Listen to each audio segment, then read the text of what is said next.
If I were moving to Italy in 2023 and I needed to rent a home, this video details what I would do. I have learnt a lot about renting properties in Italy as I have been renting here since I moved to Italy in 2018, and I fully understand the process, even more so now than I did back then.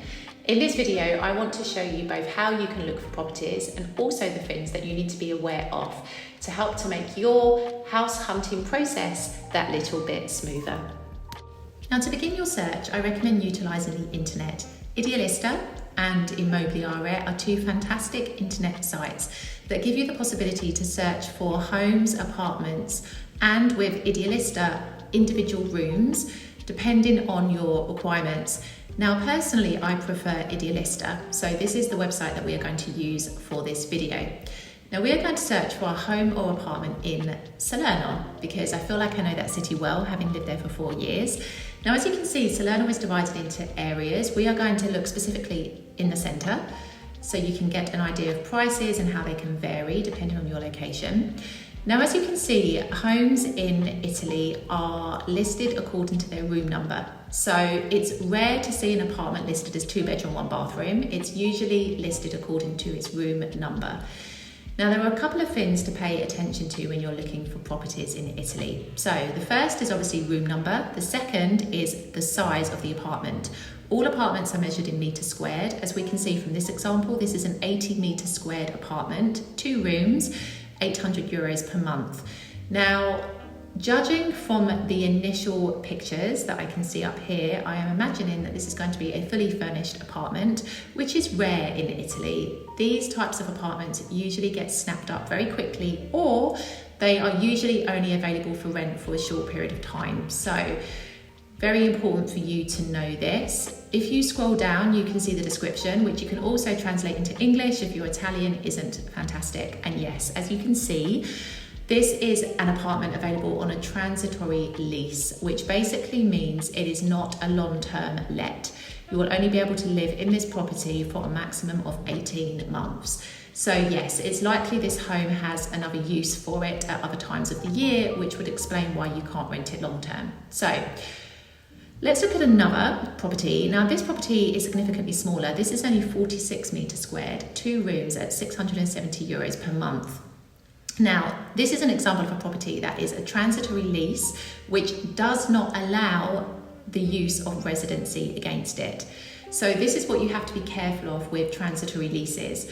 Often these types of properties are usually bed and breakfast homes or Airbnbs, which are let out for short-term periods only, so you cannot claim residency against them.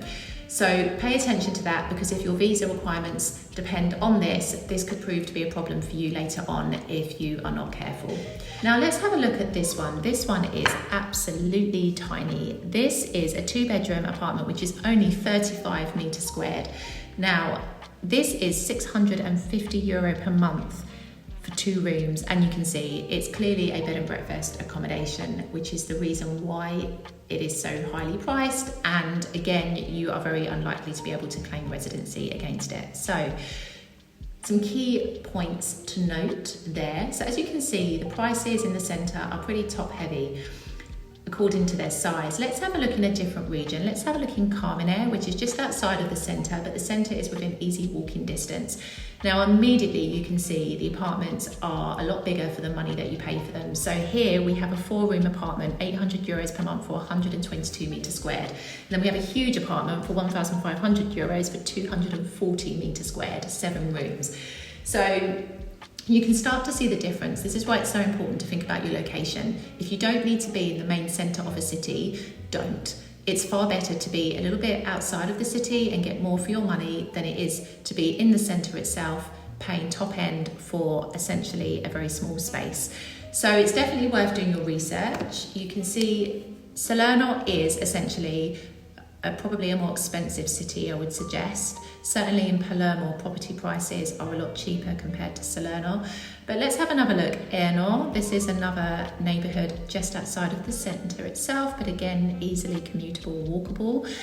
And you can see the prices are fairly high for some of these places, but then they are rather large in size, which would explain that, I would suggest. But you need to do your research. This is the most important thing that you need to do when you are looking for a property. Okay, some final tips and tricks for you. Number one, make sure that you fully understand your responsibilities as tenants here in Italy.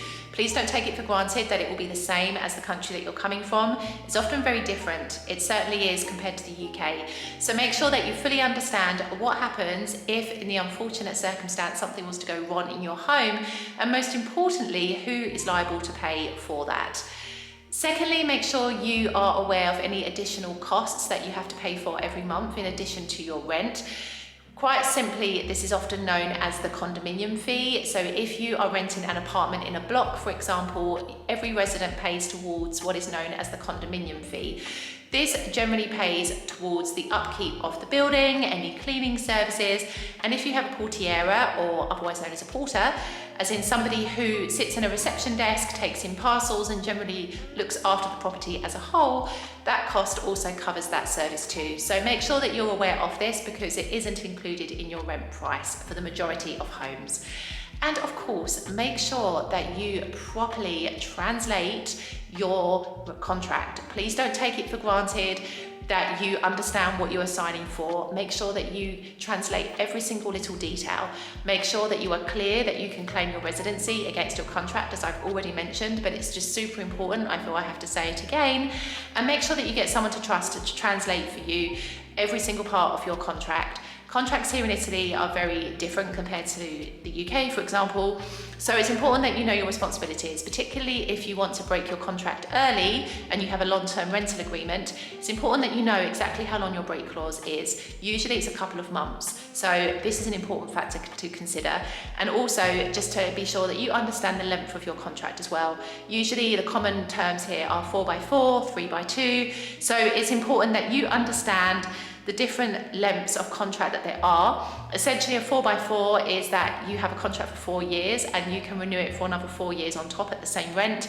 3x2, it's the same except it's for 3 years and you can rent it for another 2 years on top if you prefer at the same rent. So there are some advantages to contracts here, because in the UK, rental costs keep spiraling, and pretty much every year, or if you choose to renew your contract on like a yearly or 2-yearly basis, your rent is more than likely to go up. So there are some advantages to renting here, but it's just super important that you do your due diligence. So I hope this video has helped. This video right here will also help you if you want to explore this topic in a bit more detail. I talk a bit more about some of these aspects in a different way to give you some more information. So I will see you in the next video. Ciao for now.